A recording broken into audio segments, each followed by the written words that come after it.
aprendendo a orar. Embora o tema aprendendo a orar não tenha aqui intenção nenhuma de ensinar a orar, mas é um tema que faz e que desperta em cada um a necessidade de cada um se aperfeiçoar cada vez mais em oração. Oração é um aprendizado permanente de cada um. Se a oração é a grande conexão entre os mundos, não dá para fazer uma única oração e permanecer no diálogo sempre igual entre os mundos. O diálogo entre os mundos precisa ser aperfeiçoado. E é aperfeiçoado por quem dialoga. Eu dialogo com o outro mundo. Eu preciso aperfeiçoar esse diálogo. Eu peço o apoio, eu peço a força, eu peço a presença de Deus, eu peço a presença do Cristo em minha vida. Eu preciso aprender esse diálogo. Mas só que a gente viciou esse diálogo em pedir. Eu gosto de pedir. Então eu peço, mas eu nunca peço de acordo com a vontade do Pai. Eu peço sempre de acordo com o meu desejo, como eu quero que aconteça. E eu chamo isso de oração. De alguma forma é uma tentativa de comunicação. Mas é uma tentativa de comunicação de um egoísta que só se vê a si mesmo. E vendo a si mesmo, tenta se colocar num diálogo com o Pai. Tem uma historinha da irmã Dulce, da Madre Teresa, não é da irmã Dulce, da Madre Teresa, muito curiosa. Perguntaram o que Madre Teresa fazia em oração, como ela se comunicava com a divindade, como ela falava com Deus. E ela falou, não, eu não falo, eu só escuto. Mas então como Deus fala com você? Ele não fala, ele só escuta. Se a gente for pensar nisso, que diálogo é esse? É o sentir, é o se inspirar, é o ouvir. É esse o diálogo que a gente procura. Mas a gente não tenta esse diálogo. O nosso ego é tão forte que a gente senta, meu Jesus me dá isso, meu Jesus me dá aquilo, meu Deus me dá isso, meu Deus me dá aquilo. A gente sempre pede o nosso desejo. E aí vem o Pai Nosso e a gente fala que seja feita a vossa vontade. Que vossa, se eu peço sempre a minha? Então eu não estou respeitando a vossa, eu quero impor a minha. O Emmanuel diz que a gente não gosta de ouvir ao Cristo, a gente gosta de falar ao Cristo. E é verdade, nem com a Madre Teresa e nem com a possibilidade de ouvir eu ainda tenho, eu consigo, porque o meu egoísmo não permite. Para falar sobre isso, nós trouxemos alguns textos do Emmanuel, da coleção Fonte Viva, textos do André Luiz, relação entre os dois mundos, do Evangelho segundo o Espiritismo, para falar sobre oração, sem querer, na verdade, ensinar o que é orar, mas fazendo com que cada um reflita nesse processo de comunicação com Deus. Porque dizem que o processo de orar é o grande processo de educação do desejo. Olha, também foi Madre Teresa que falou isso. Orar é um processo de educação do desejo. O meu desejo mal educado, o que pede? À medida que eu vou educando o meu desejo, o que eu faço? Eu vou desejando de acordo com a vontade do Pai. Paro de desejar de acordo comigo mesmo. Para essa história de achar que eu é que quero pedir isso e aquilo. Como se tivesse uma divindade, ou um Jesus, ou um Deus à minha disposição. Para eu falar, eu quero isso, eu quero aquilo, faça isso por mim, faça isso por fulano. Então eu estou invertendo os papéis. O Deus aqui sou eu é que estou determinando. Por isso que a gente tem que aprender, mais do que falar, ouvir. Porque ouvindo é que a gente é inspirado. Ouvindo é que a gente é intuído. E ouvindo é que a gente percebe qual é a vontade do Pai em nós. E falando, a gente só manifesta a nossa vontade para o Pai. E quando a gente manifesta demais a nossa vontade para o Pai, a gente manifesta para o Pai o nosso tamanho, embora Ele não precisasse que a gente manifestasse o nosso tamanho para conhecer a gente. Mas é bom as nossas orações para nós próprios nos conhecermos. Quais as orações que eu faço? De que maneira eu faço essas orações? Oração é a vida, é o dia a dia, a minha maneira de me comportar diante da vida, minha maneira de acordar, minha maneira de deitar, minha maneira de andar, minha maneira de enxergar o outro, minha maneira de trabalhar, é a minha oração. O Emmanuel fala que a oração não precisa estar num lugar específico. O Evangelho diz, recolhe-se a um quarto, mas é o quarto íntimo, para a gente mergulhar e se inspirar. Mas o texto hoje, eu peguei o texto base que a gente vai conversar sobre ele, é esse Sigamos até lá. É um texto do livro Pão Nosso, e o Emmanuel escreve esse texto baseado nesse versículo. Olha que versículo curioso. Se vós estiver, palavras do Cristo, se vós estiverdes em mim, e as minhas palavras estiverem em vós, pedireis tudo o que quiserdes, e vos será feito. Está no Evangelho de João, capítulo 15, versículo 7. A gente gostou desse negócio. Pedireis tudo o que quiserdes, e vos será feito. Essa parte é ótima. E a gente sempre soube usar muito essa parte. Basta querer, eu vou querer um monte de coisa. Tem hora que eu quero até vingança. Ah, você me paga, Deus é justo. Será que Deus vai vingar em meu nome? Será que tem um Deus ali esperando que cada um pense a ignorância no sentido de ignorar, da forma como quiser, e ele vai cumprir? Mas a gente esqueceu dessa primeira parte. Se vós estiverdes em mim, e as minhas palavras estiverdes em vós. Tem esse se aí no meio. E esse se quer dizer o quê? Se vós estiverdes em mim, o Evangelho hoje falou de porta, falou de caminho. Então eu preciso estar no Cristo. E o Cristo precisa estar em mim. Isso é comunhão. Teve alguém que falou isso no Evangelho? Paulo falou isso. No começo da sua pregação ele falava, quero fazer o bem, mas o mal está comigo. Ele dizia, não faço o bem que quero, mas faço o mal que não quero. Paulo de Tarso falava isso porque ele tinha o mal dentro dele. Ele não estava no Cristo, nem o Cristo estava nele.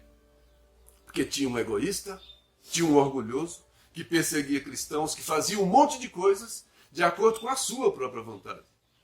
Mas depois de passar 30 anos sendo perseguido, apanhando, burilando sua própria vontade, aprendendo a reconhecer uma vontade maior, Paulo já disse diferente no final da vida. Não sou mais eu quem vive, é o Cristo que vive em mim. O que aconteceu aqui nesses dois momentos de prece? No primeiro momento ele queria fazer uma coisa, mas fazia outra. Queria fazer o bem, mas fazia o mal, porque o mal era dele. No segundo momento não era mais ele que vivia, era o Cristo que vivia nele. Será que ele ia pedir a mesma coisa numa prece? Naquele primeiro momento, que o mal ainda morava nele, qual seria a sua prece? Eu preciso encontrar o Cristo, eu preciso encontrar alguém, porque eu preciso honrar os fariseus. É o que ele foi atrás. Em Damasco, ele foi atrás de Ananias para matar. O que ele ia pedir numa prece? Encontrar Ananias. O que ele vai pedir numa prece quando ele diz, não sou mais eu quem vive, é o Cristo que vive em mim? Ele ia pedir o que o Cristo pediria. E na minha prece, o que eu faço? Eu peço o que o Cristo pediria ou eu peço o meu desejo? Eu peço o meu desejo. Eu peço a minha vontade. E não acontece a minha vontade. E eu me chateio. Ainda tem mais essa. Além de eu pedir coisas absurdas, eu ainda fico decepcionado com a divindade porque ele não me atendeu nos meus absurdos, achando que era para ser atendido. Eu vou distorcendo tudo. Parece que eu crio uma torre de Babel dentro da cabeça. O Evangelho segundo o Espiritismo fala disso. Olha o que ele diz. Seria ilógico, está no capítulo 26 do Evangelho segundo o Espiritismo, item 7. Seria ilógico concluir que basta pedir para obter. Mas a gente ouviu pedir e obtereis, e eu achei que era simples assim, bastava pedir tudo o que eu quisesse. Mas é preciso estar no Cristo. Eu não entendi o pedir e obtereis. Eu achava que era simples assim. O bandido vai pedir o que ele quiser. Cada um vai pedir o que ele quiser. Será que tem um Cristo para atender às vontades mais loucas de cada um? O próprio Evangelho. Seria ilógico concluir que basta pedir para obter, como seria injusto acusar a providência se não atender a toda súplica que lhe é feita. Também eu não posso reclamar de não ser atendido nos pedidos loucos que eu faço. O Haroldo Dutra fala muito: ainda bem que eu não fui atendido em todos os pedidos que eu fiz em minhas preces durante a vida. E hoje a gente pode falar a mesma coisa.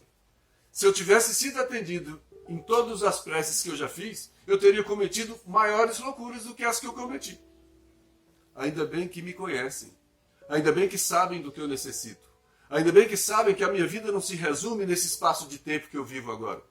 Ainda bem que percebem que a vida do Espírito é longa e a correção, a redenção vem para esse Espírito.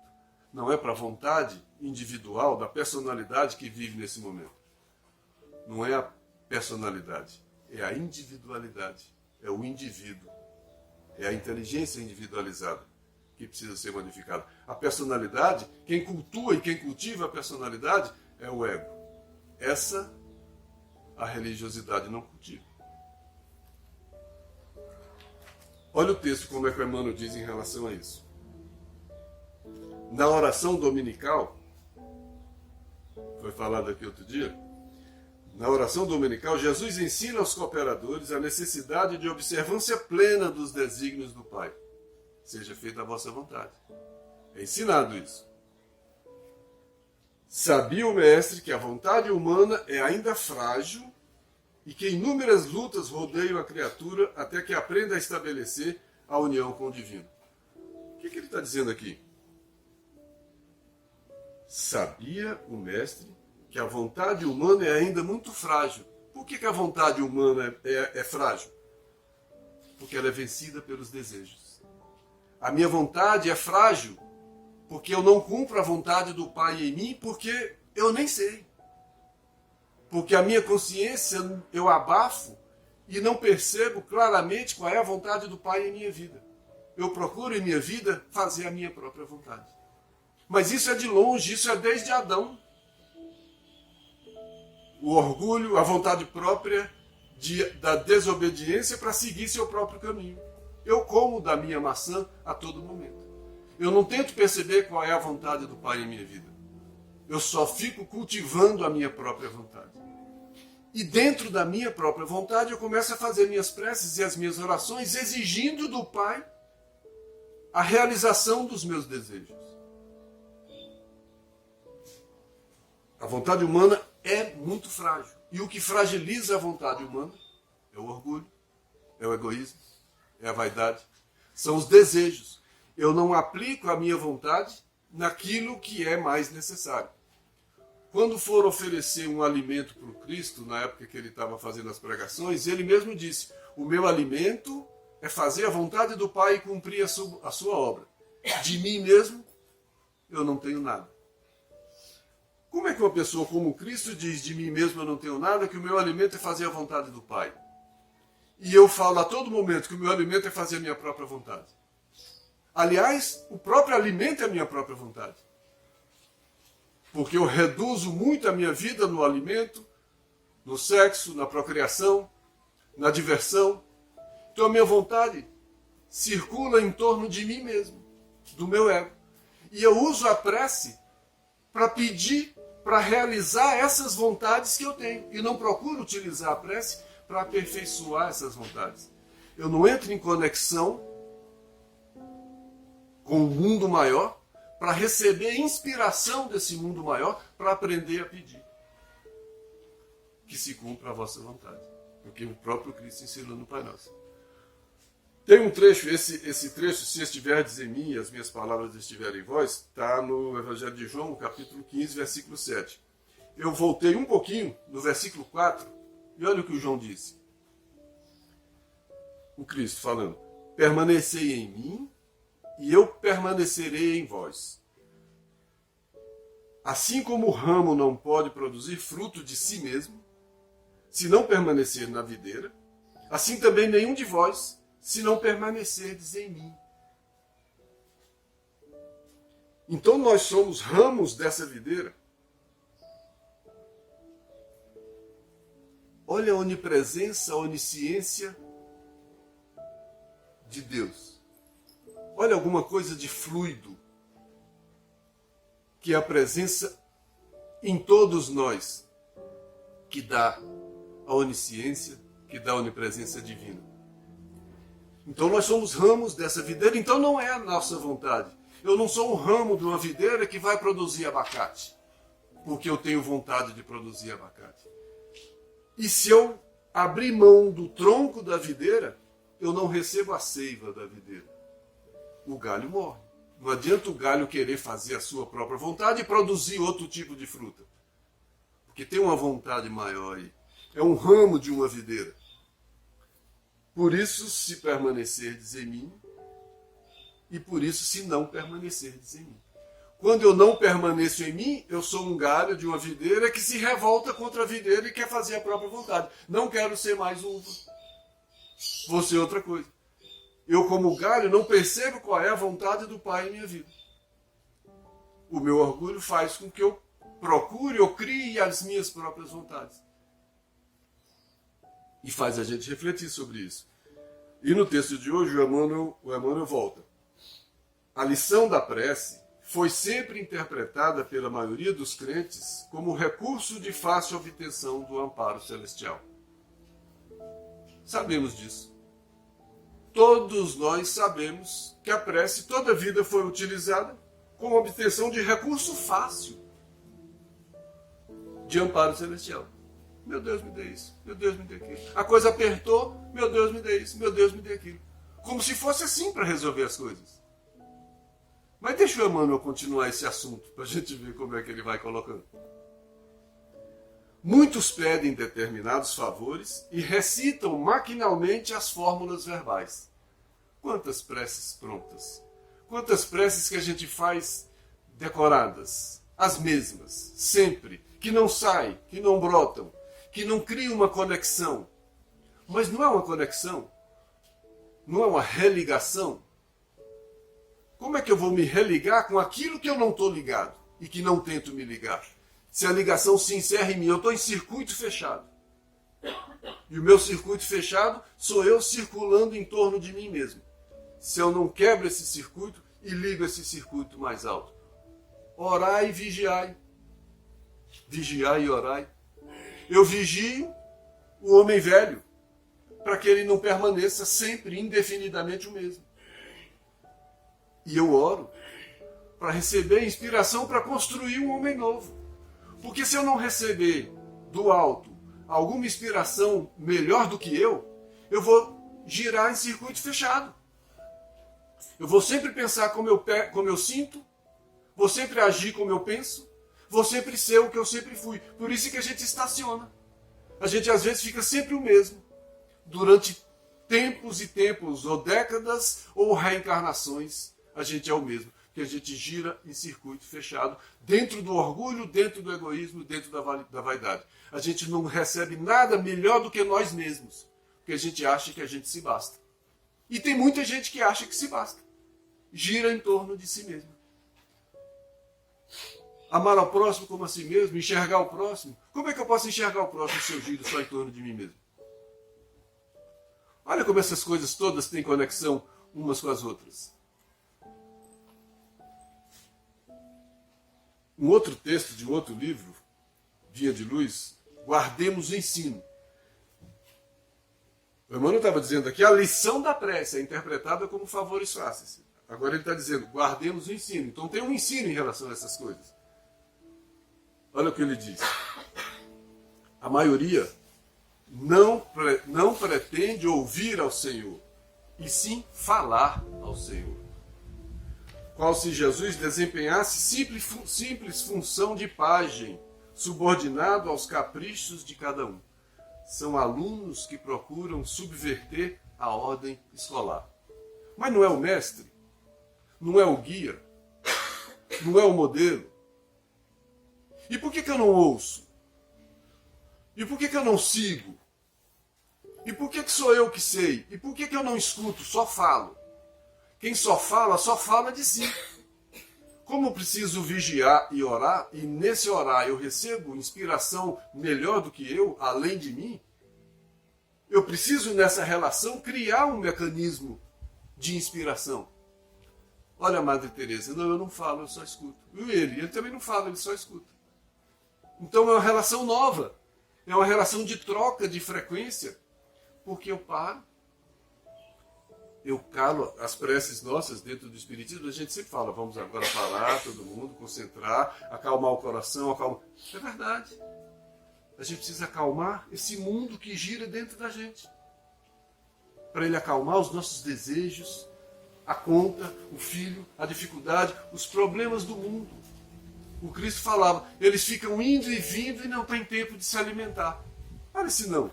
A gente acorda, dorme, deita o problema, acorda, paga a conta, faz isso. A gente fica para lá e para cá uma vida inteira. E não dá tempo de se alimentar de quê? Do pão nosso de cada dia. E a gente pensa que o pão nosso de cada dia, quando a gente faz na pressa, é para comer.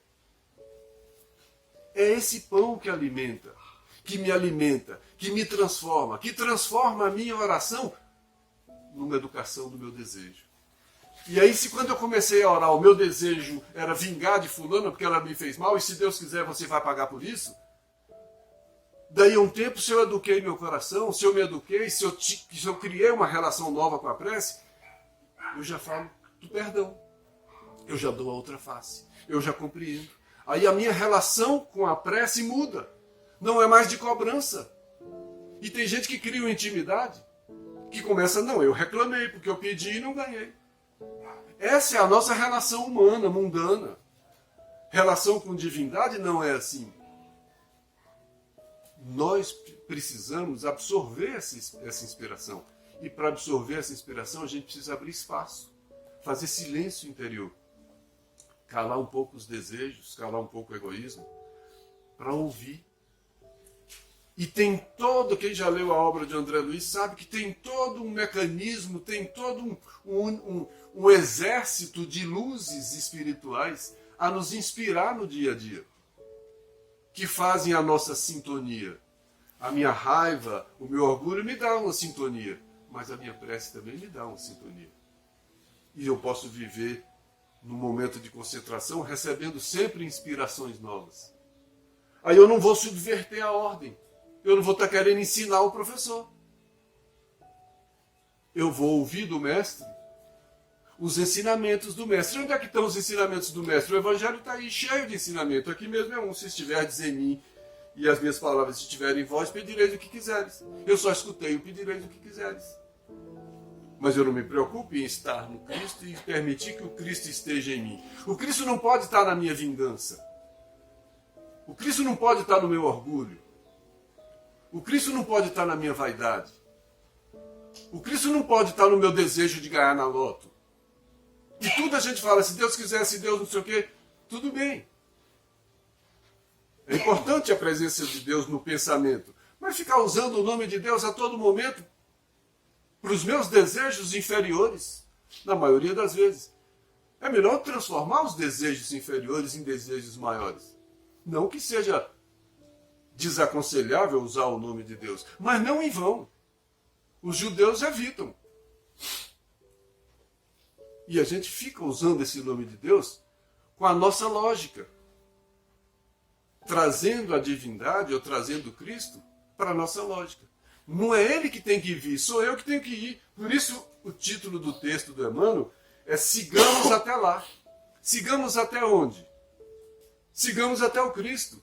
É um caminho difícil, a porta é estreita. É difícil de chegar, não é para qualquer um. Não se chega sem transformar. Não se chega pedindo. Se chega agindo. Por que me chama Senhor, Senhor, Senhor e não fazes o que eu falo? Cristo falou isso. E a gente fica Senhor, Senhor, Senhor e não faz o que ele falou. Não é questão de falar Senhor, Senhor, Senhor. Não é questão de repetir. Não é no grito. É porque aqui a gente está acostumado a levar no grito. Quem fala mais alto. Na prece não é quem fala mais nem quem fala mais alto. Não é quem passa o dia inteiro tagarelando. É quem se coloca. É quem abre o coração. É quem sente. é quem é influenciado, é quem se aperfeiçoa, é quem transforma seu sentimento. E transformando o sentimento, transforma o pensamento e transforma a ação.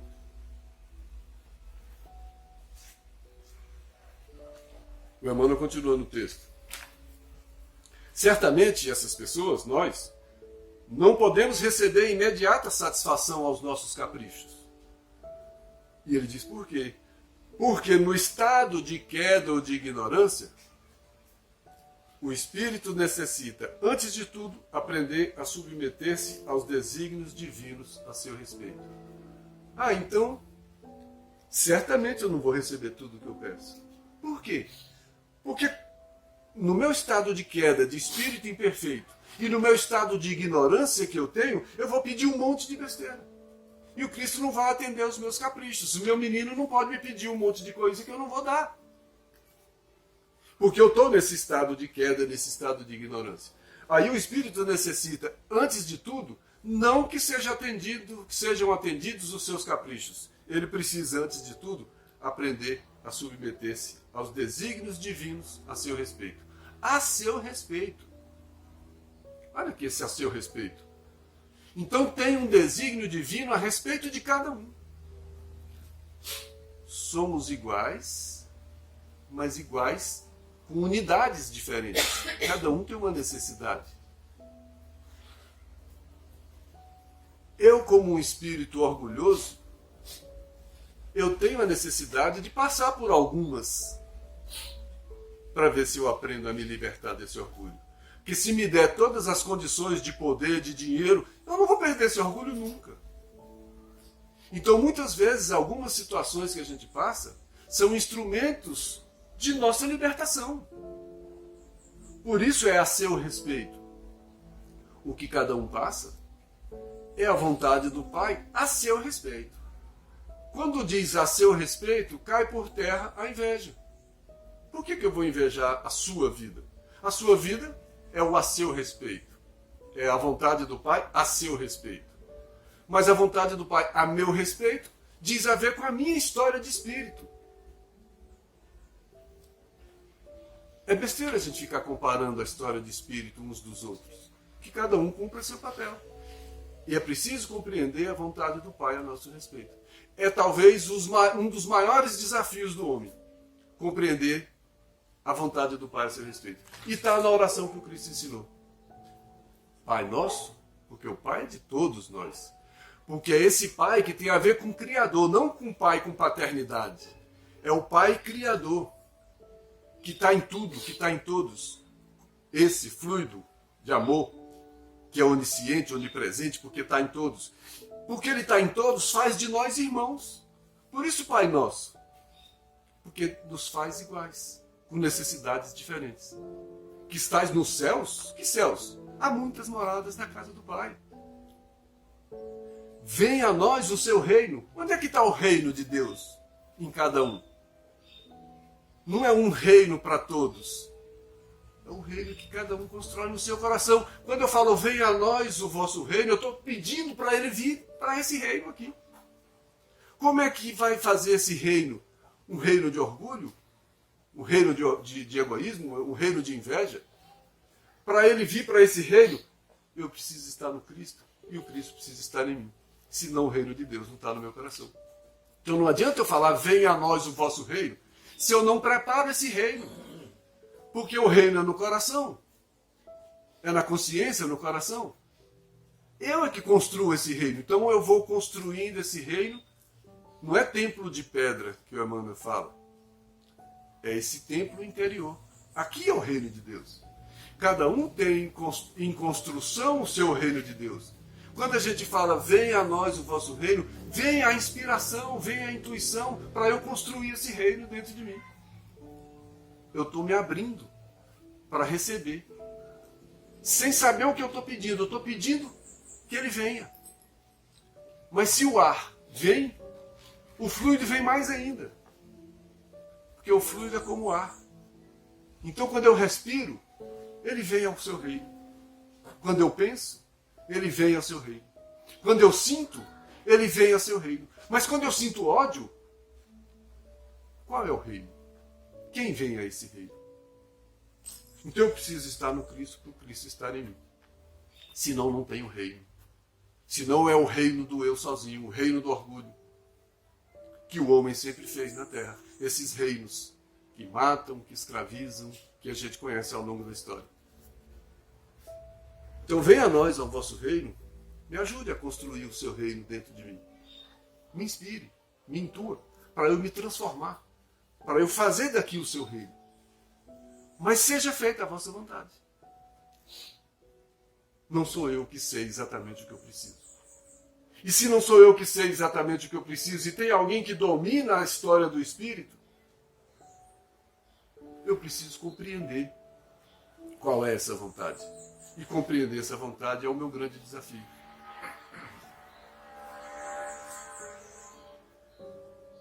Um outro texto, Vinha de Luz, não confundas.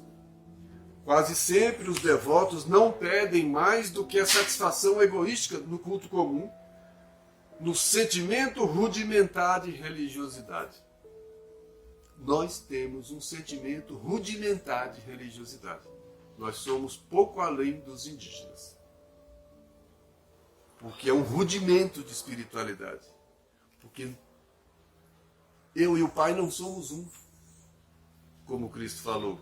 Não sou mais eu quem vive, é o Pai que vive em mim, como Paulo falou. Quem vive em mim é o orgulho. Quem vive em mim é o egoísmo. Não é o Cristo que vive em mim. Então como é que eu posso pedir achando que tudo será feito? Não adianta que eu vou fazer pedidos tortos. Mas ele dá uma esperança para a gente. Alcançaremos, porém, a época das orações atendidas. Agora é chegar essa época. E não é um tempo, é um tempo individual. É um tempo de cada um. Atingiremos semelhante realização quando estivermos espiritualmente em Cristo. Quando eu estiver em Cristo, eu vou saber o que pedir. Eu vou pedir em Cristo. Porquanto teremos penetrado o justo sentido de cada coisa e a finalidade de cada circunstância. O justo pedido de cada coisa, essa palavra justo, ela é justa. Aí, ela é exatamente o que ela está dizendo.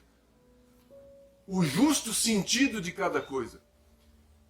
Eu fabrico em cada coisa o sentido que eu quero, o sentido da minha compreensão. O justo sentido de cada coisa é preciso pensar com o pensamento do Cristo. Porque aí eu vou ter o pensamento justo daquela coisa. Ah, Deus é justo, Deus é injusto. Toda hora a gente fala. Com que medida eu falo se Deus é justo ou injusto? Com a minha medida? Eu não sei quem é Deus. Eu não sei quem é Jesus. Eu sei o que eu alcanço de Deus. Eu sei o que eu alcanço de Jesus. E certamente nem o meu Jesus, nem o meu Deus é igual ao seu e ao seu. Porque nós temos estações diferentes de contato com Jesus e de contato com Deus. É a medida que Deus e que Jesus ocupam o coração de cada um. Por isso a medida do nosso pedido é uma medida individual. Por isso, orar é educar o pedido. Porque eu vou me educando e vou modificando as infantilidades, a religiosidade rudimentar com que eu peço as coisas. E nessa linha, quando a gente conseguir estar no Cristo, a gente vai, e não é daqui para lá, é um processo. Em cada fase do processo eu mudo os meus pedidos. Porque eu vou me transformando, mas é preciso estar sempre orando e aperfeiçoando a oração. Oração é aprendizado, oração é ensino. No que eu vou fazendo a oração, eu vou me vendo na oração. Se eu gravar uma oração minha e ouvir a minha oração, eu vou me conhecer. Você conhece a pessoa pela oração que ela faz. É possível. Basta ver a linguagem, os pedidos, as rogativas, os agradecimentos, os louvores. Dá para conhecer as pessoas pela prece que ela faz. E dá para conhecer a pessoa quando ela não evolui, quando a prece dela não evolui. Verdade. À medida em que a pessoa vai evoluindo, a sua manifestação, o seu diálogo com a divindade também evolui e modifica. Por isso não dá para ficar repetindo a mesma prece sempre. Porque quer dizer que eu sou o mesmo sempre. Se eu me modifico, o meu diálogo modifica. Se nós dois temos 5 anos, nosso diálogo é 1. Se você permanece com 5 e eu estou com 20, não dá mais o mesmo diálogo. E a relação minha com Cristo?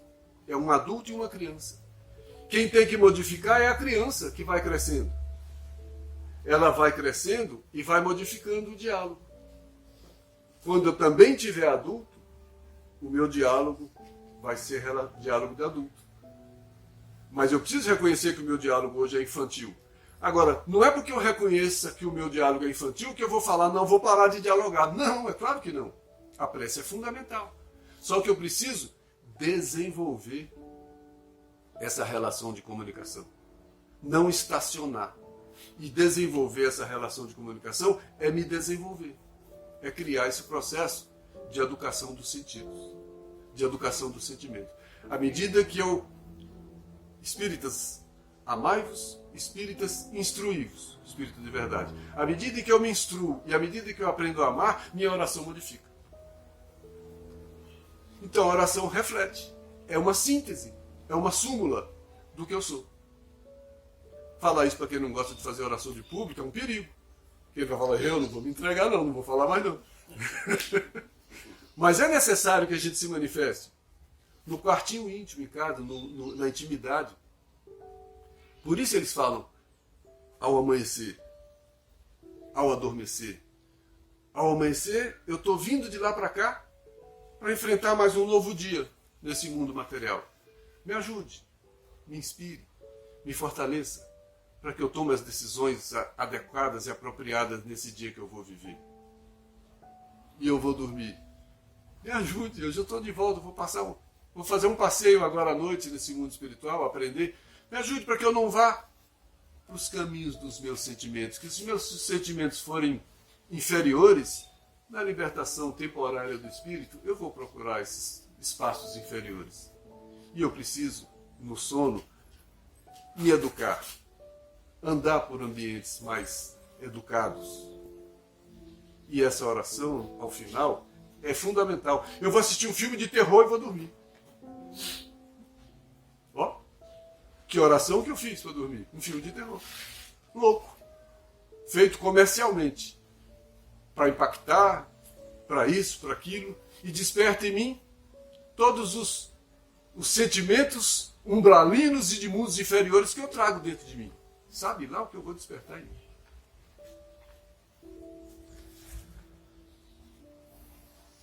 Pensamento e vida. Estou vendo o tempo aqui. Esse texto é texto para seminário, não é texto para meia hora. E não comigo. Participação coletiva. Pensamento e vida tem um texto que fala de oração. A vontade que ora, então tem uma vontade que move, movimenta. A vontade que ora tange o coração que sente. A minha vontade movimenta meu sentimento. E eu vou levar meu sentimento para onde? Então a minha vontade de orar movimenta o meu sentimento, procurando reflexos iluminativos. Que reflexos iluminativos? Eu não sou o que sou, eu reflito. Tudo que eu faço é reflexo daquilo que eu recebo. Só que eu recebo amor, e o amor que eu recebo sai de mim diferente do que eu recebo, porque ele sai contaminado por mim mesmo. Eu sou um transformador que transforma esse amor numa frequência muito mais pobre do que a frequência com a qual eu recebo. Então eu reflito esse amor, mas eu reflito esse amor de maneira adoecida. Eu recebo amor e sai de mim egoísmo. Eu recebo amor, sai de mim avareza. Eu recebo amor, sai de mim orgulho. Essa vontade que ora tange esse sentimento, produzindo reflexos iluminativos, através dos quais o Espírito recolhe. Olha o retorno da prece. O Espírito recolhe em silêncio, sob forma. Tem uma forma. De que forma o Espírito recebe? Forma de inspiração e socorro íntimo. O que ele recebe? o influxo dos mensageiros divinos, os trabalhadores de Deus, que estão aí como anjos de guarda e todos aqueles trabalhadores de Deus que estão aí derramando e inspirando a todos nós a todo momento. Que lhe preside o território evolutivo. Cada um tem, presidindo o nosso território evolutivo, desde o nosso processo reencarnatório, alguns irmãos nos acompanhando. E eles nos ajudam. A quê? A lhe renovarem a emoção e a ideia. Renovar emoção e ideia. Conhecimento, discernimento. As duas asas, amor e conhecimento. Então, essa inspiração não vai resolver o meu problema, não vai passar no vestibular, não vai passar no concurso público, não vai fazer a minha vingança, não vai sair, não é isso. Mas vai fazer o quê? Vai mudar meu sentimento, vai mexer nas minhas emoções. E vai mexer na minha ideia, no meu pensamento. Porque eu vou sentir diferente, vou pensar diferente. Através do que eu recebi de uma prece. Aí eu me transformei. Ali renovarem a emoção e a ideia, com que se lhe aperfeiçoa a existência. Aí eu aperfeiçoo a minha existência. Essa é, na essência, a função da prece. Buscando o amor divino, então eu busco. Eu é que vou atrás. Eu é que tenho que ir. Eu não trago Deus para cá. Eu é que tenho que ir. O caminho é inverso. Buscando o amor divino para concentrar-lhe a claridade, na forma de inspiração, de intuição, concentrar-lhe a claridade sobre os vales da ignorância e do sofrimento, da miséria e do ódio que ainda se estendem no mundo. É isso que eles fazem com todos nós que vivemos nesse mundo imperfeito, recebendo esse influxo divino na forma de auxílio desses grandes irmãos que derramam sobre nós inspiração, intuição, força, coragem, paciência, persistência, para que cada um enfrente a sua luta com força, com coragem. No mundo tereis tribulações, mas tende bom ânimo, eu venci o mundo. É nessa oração, é nessa prece que a gente tem as decisões mais apropriadas. Meu Deus, me inspire para eu tomar a decisão mais apropriada. Aí a nossa consciência brota e fala, não faça isso. E se a gente fizer, a gente se arrebenta. Mas a gente tem tanto desejo inferior que a gente manda a consciência calar a boca. Não, fica calada. O nosso ego manipula, manobra e cala a nossa consciência. Para que seja feita a vontade do ego. A consciência não é a nossa própria vontade. A consciência é a vontade maior. Mas a gente abafa a consciência com a nossa vontade. A prece, aqui está no Evangelho segundo o Espiritismo. A prece é recomendada por todos os espíritos. Todos os espíritos recomendam a necessidade da prece, como busca de auxílio, de força, de coragem, de energia, independentemente da intelectualização da prece, que prece não é questão de intelectualidade. Prece é questão de sentimento. Tem cada pessoa simples, usando palavras simples, que você vê que ele se conectou com alguma coisa maior do que ele naquele momento da prece.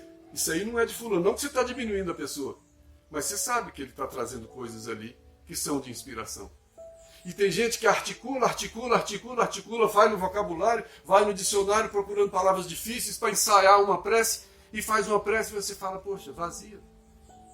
Não trouxe nada.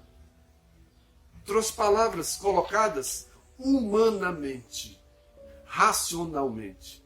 Não trouxe a vibração do Evangelho. Essa é a vibração do amor. Essa é a vibração do Cristo. A prece é recomendada por todos os espíritos. Renunciar à prece, parar de fazer essa prece, é desconhecer a bondade de Deus. Renunciar à prece é recusar para si a assistência e para os outros abrir mão do que lhes possa fazer. Eu posso fazer prece pelos outros. Não que eu vou fazer uma prece e você vai se curar com a minha prece. Mas você vai ser inspirado, você vai ser fortalecido, você vai receber todas as energias e o auxílio possível para superar aquela dificuldade. Aí eu faço uma prece, meu Deus, cura fulano. Ah, por favor. Não é assim. Não sou eu que determino. Eu não sei qual é a história do espírito. Eu não sei qual é a necessidade do espírito. Às vezes aquela doença que ele está passando é uma graça divina para ele superar a dificuldade, então eu estou pedindo para que ele deixe de receber aquela graça? Eu não sei.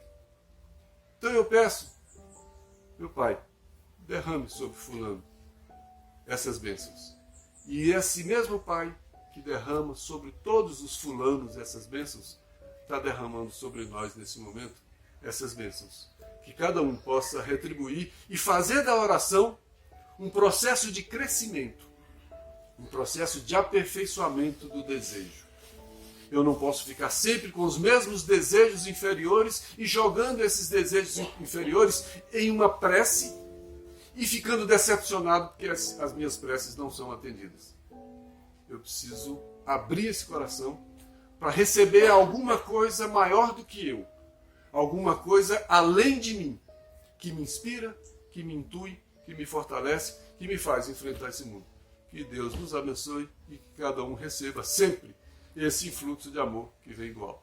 Que Deus nos abençoe.